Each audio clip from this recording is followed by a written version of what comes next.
महापुरुष का संग सुहाना, पुण्य कर्म परिणाम बखाना।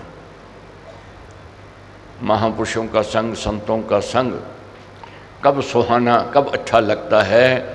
जब पुण्य कर्म जागृत होते हैं। तो अभी जो गाया है गुरु मेरी पूजा, आपका रोम रोम देखो खिल गया होगा, मन प्रफुल्लित आनंदित हुआ। गुरु क्या है? गु मैंने अंधेरा, रू मैंने रोशनी, जो अंधेरे से प्रकाश की ओर ले जाते हैं, निराशा से आशा की ओर ले जाते हैं, वे गुरु है। अंधकार में थे हम,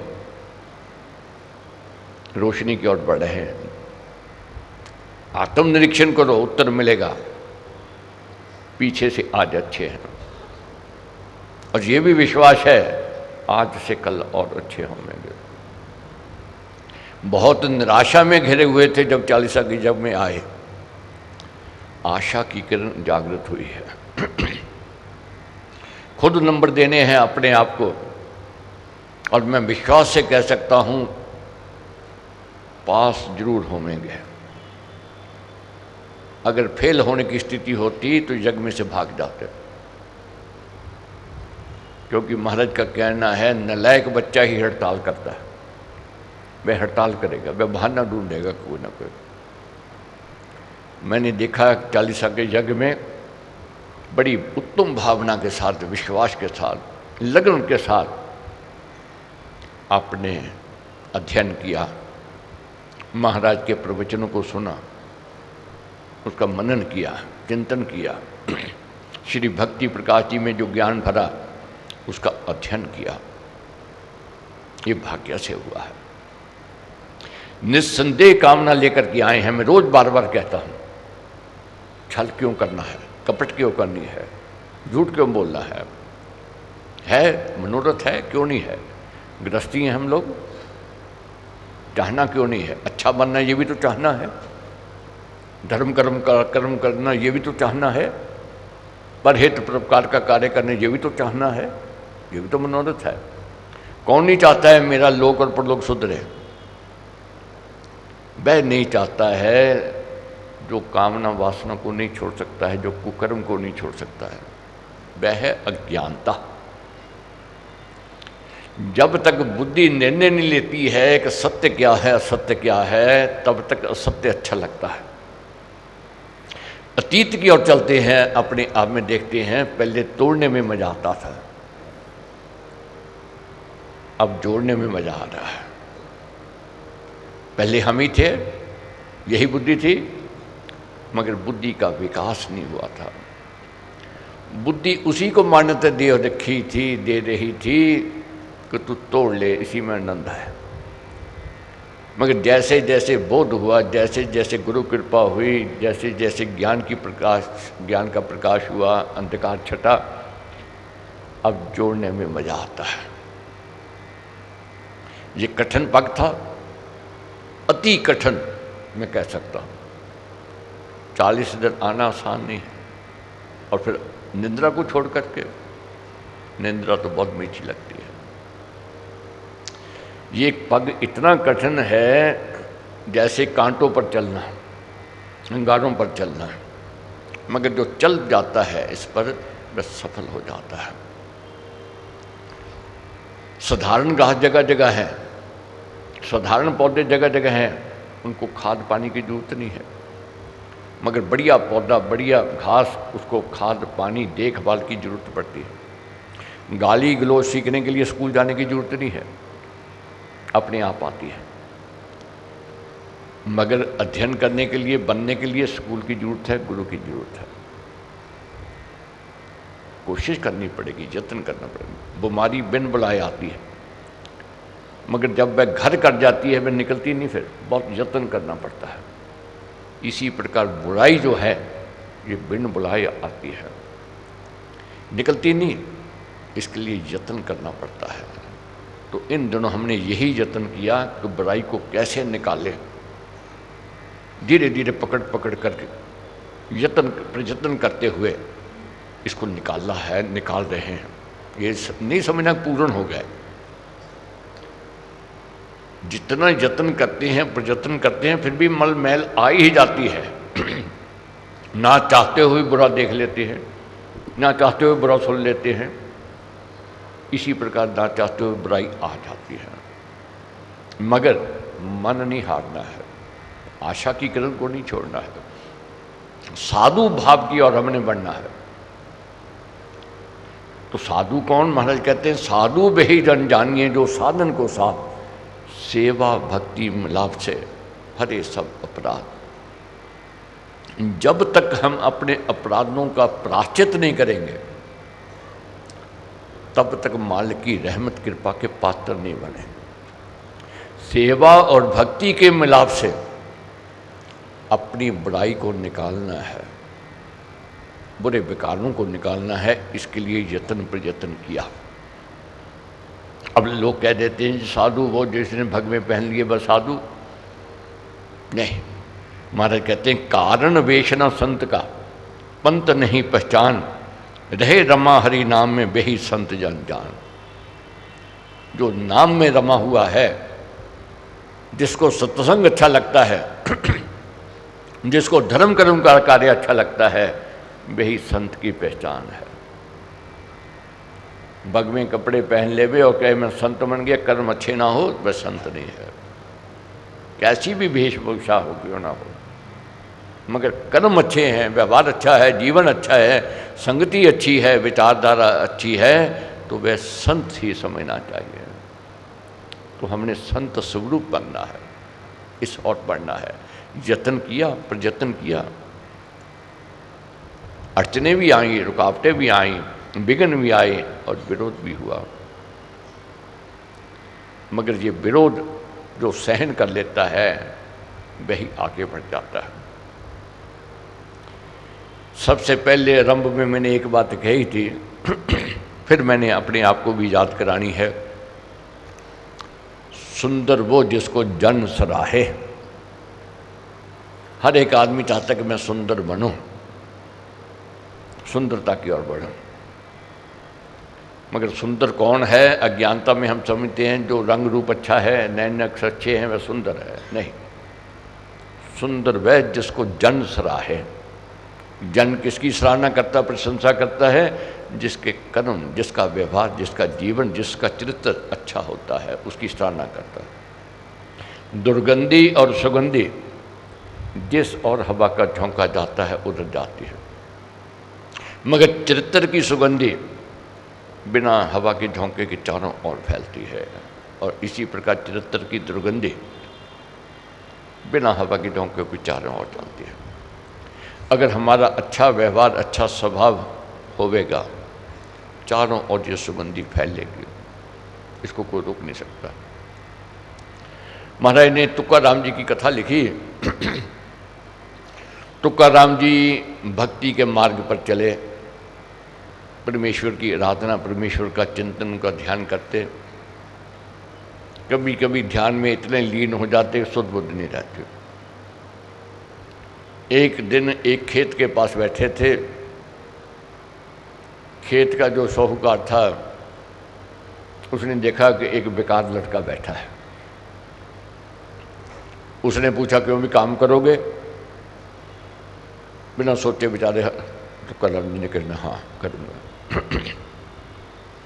तो उसने कहा कि मेरे खेत की रखवाली करनी है, चिड़ियाँ तोते हिरण आते हैं, इनसे तूने बचाना है। हाँ कह दिए।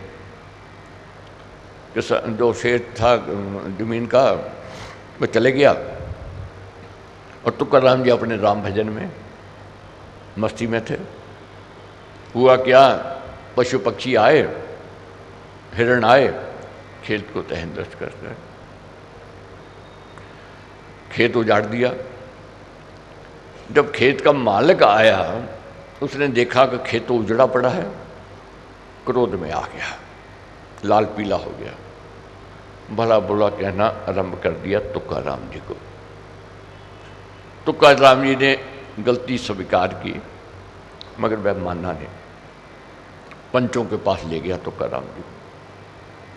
पंचों ने फैसला कर दिया कि तुकाराम जो नुकसान हुआ है तेरे को भरना पड़ेगा। तुकाराम जी ने हाँ कह दिया, ठीक है नुकसान मैं भरूंगा।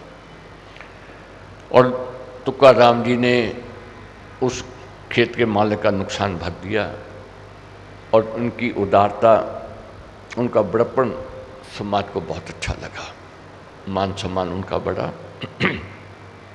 गूंजा उसका कान में राम नाम शुभ आप, आत्मा उसका हो सजग करने लगा सुजाब।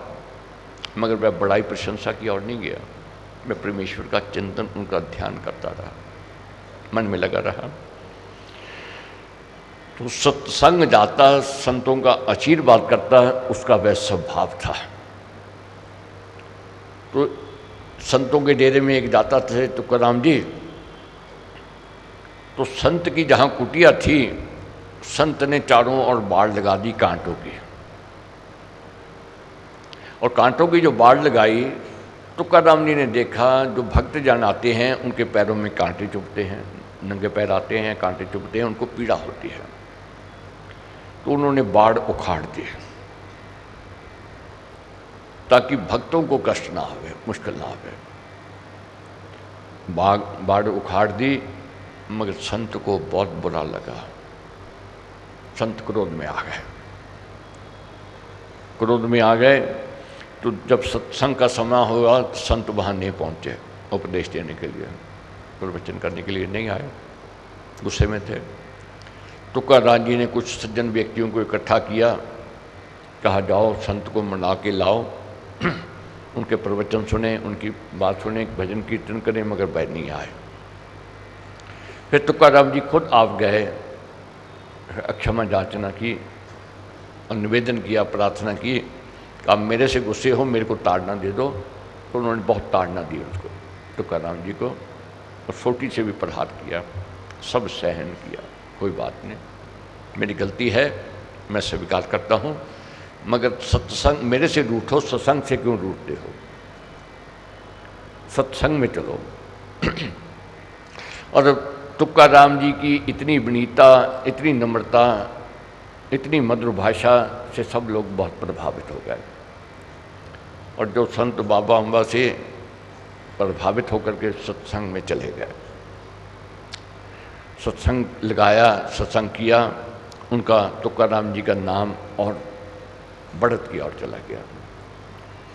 कठिनाइयाँ भक्तों के ऊपर बहुत आती हैं, ये मत समझो नहीं आती, जगह जगह आएंगी। अब तुकाराम जी पत्नी बड़ी कठोर स्वभाव की थी, कटु भाषा का प्रयोग करती थी, ताने देती थी और सदा उलाने देती रहती थी। मगर तुकाराम जी शांत रहते, विनीत रहते और धर्म कर्म में अपनी रुचि, परहित प्रकार में अपना धर्म समझते, अपना कार्य करते। तो उनकी और जय जयकार होने लग गई जग में, समाज में। तुकाराम जी का नाम जब बढ़ गया और तुकाराम जी के भक्त भी बहुत हो गए, अनुयायी बहुत हो गए। तुकाराम जी सत्संग लगाते, हरि भजन कीर्तन करते और दूसरों को उपदेश देते। जो वहाँ के संत थे, विप्र थे, उनको ये रास नहीं आई, लाल पीले हो गए कि ये अब्राह्मण है और ये संत बनता जा रहा है, तो इसको रोको किसी तरह। अब रोकना क्या था, समाज उसके साथ था, नहीं रोक पाए। अंत क्या हुआ, वह राजा के पास चले गए। राजा के पास जाकर के शिकायत की कि महाराज भोले गोर अनर्थ है, गुरु बनता जे जाए, अब ब्राह्मण कैसे भला जन्म में आदर पाए। महाराज ये तो संत बनता जा रहा है, लोग इसके अनुयायी हो रहे हैं, मगर ये ब्राह्मण नहीं है, इसका अधिकार नहीं है, इसका अधिकार नहीं है। ये विप्र बिना नहीं इतर जन, गुरु पद का शुभ स्थान, पा सकता है जगत में दे ना सके व्याख्यान। जगत में ये व्याख्यान नहीं दे सकता है, ये प्रवचन नहीं कर सकता है, क्योंकि ये विप्र नहीं है। अब विप्र नहीं है तो ये गुरु नहीं बन सकता है। राजा को शिकायत कर दी। क्या कहने लगे, लोग इसका भजन सुनते हैं, इसके प्रवचन सुनते हैं, इसके अनुयायी बन रहे हैं, मगर इसको तो दंडित करना चाहिए। दंडत करना चाहिए इसको ऐसा आज, गाना तजे अभंग का छोड़ कथा का काज। इसको इतना दंडित करो, ये भजन कीर्तन और कथा का काम, ये प्रवचन वगैरह सब बंद कर दो, इसको देश निकाला। तो राजा उनकी बातों में आ गए और तुकाराम जी को देश निकाल दिया वहां से। देश निकाला मिल गया किए बिना कुछ दोष, तुकाराम पर शांत था कर शमदम संतोष। मगर तुकाराम जी के मन में कोई रोष नहीं था, कोई क्रोध नहीं था, शांत भाव थे। चले गए जैसा कहा, मगर चले तो गए, पीछे अपयश आरंभ हो गया राजा का और विप्रों का। लोगों ने तरह तरह की बातें कहनी आरंभ कर दी। ऐसा अपयश फैला राजा के विरुद्ध और विप्रों के विरुद्ध, तो राजा को अपनी गलती का एहसास हुआ। राजा ने फिर तुकाराम जी को वापस बुलाया, और जब वापस बुलाया उनका आदर सम्मान सत्कार और बढ़ गया। कैसे बढ़ा? उनके शांत स्वभाव से, उसके जीवन से। ये समझना है, जानना है। महाराज कहते हैं कि जिस वृक्ष पर फल लगते हैं वह झुका हुआ होता है, मगर अक्सर हम कह देते हैं, झुकते हैं तो लोग ताने देते हैं, कटाक्ष करते हैं, पत्थर मारते हैं। तो महाराज कहते हैं जिस वृक्ष पर फल लगते हैं पत्थर उसी को पड़ते हैं, पत्थर भी उसी को पड़ेगा, मगर फिर भी वह फल देता है। तुकाराम जी सहन कर रहे हैं, अड़चने रुकावटें आ रही हैं। उनका एक भक्त था ठठेरा, उनको एक दिन अपने घर ले गया। ठठेरे की जो पत्नी थी लाल हो गई, क्रोध में आ गई, मैं इसको क्या खिलाऊं, क्या आदर करूं, तरह तरह की बात कहने लग गए। माथे पर बल डालकर टेढ़ी टोड़ी तान, होठ फराने साथ ही मार को वचन कुवान। माथे टोड़ी डाल ली और कड़वे वचन कहने उसने आरंभ कर दिए। और बुड़बुड़ाई बहुत वह बाकी आंख तरेर, उसने देखा निज धनी रह रह कर बहु बेर।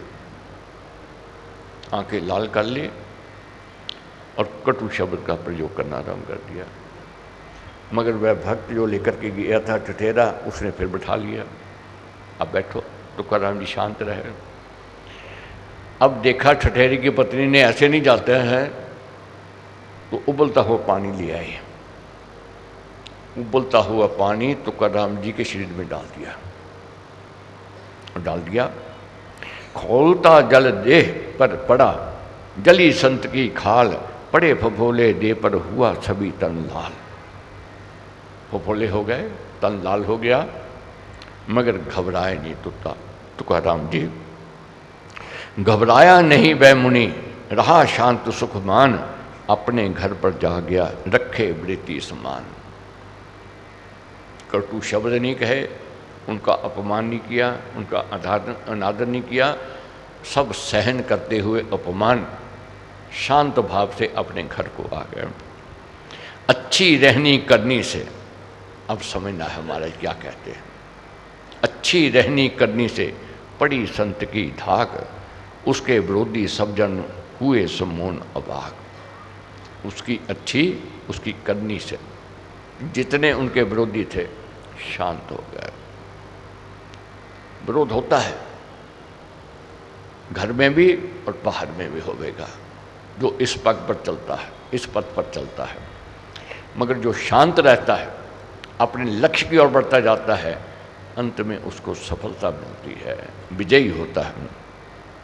तो ऐसा हुआ।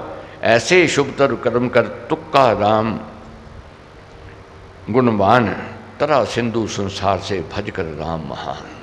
तो परमेश्वर का चिंतन, उसकी आराधना करते हुए तुकाराम जी का आज नाम ग्रंथों में है। क्यों है? धर्म कर्म में लगे रहे, जाति का काम किया, समाज का काम किया, धर्म का काम किया। उनका विरोध भी हुआ, विरोधी शक्तियाँ भी आई, मगर वह शांत रहे। तो यही सीख लेकर के जानी है। विरोधी शक्तियाँ आवेंगी, तरह तरह के कटाक्ष भी करेंगी, तरह तरह के आरोप भी लगेंगे, मगर अपने लक्ष्य की ओर हमने बढ़ना है। जो 40 दिनों में